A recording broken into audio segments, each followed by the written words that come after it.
Everyone, welcome to my mini blog. আজকের ব্লগটা শুরু করছি মায়ের হাতে লাল লাল ঝাল ঝাল মুরগির মাংস রান্না থেকে। মা তৈরি করছে আজকে লাল লাল ঝাল ঝাল রডাইল মুরগির মাংস।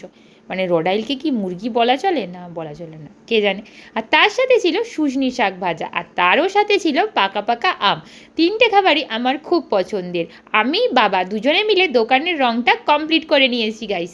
বাট শুধু কালার যে তা না, কালারের সাথে দুটো নতুন টেবিল আমি তৈরি করিয়েছি, আর তার সাথে একটা টেবিলটা একটু মডিফাই করে দিয়েছি, আর কারেন্টের ওয়্যারিংও করিয়ে নিয়েছি। দোকানের লুকটা পাল্টে গেল কি না?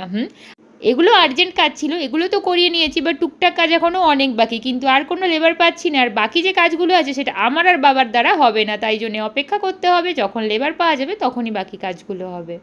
সুশান্ত আজকে অনেক দিন বাদে এসেছে, তাই চিপস চকলেট আইসক্রিম এত এত এনেছে, আর এখন সন্ধেবেলা আমরা সবাই মিলে খাচ্ছি আইসক্রিম। অনেক পরিশ্রম হচ্ছে গাইস, ব্লগ এত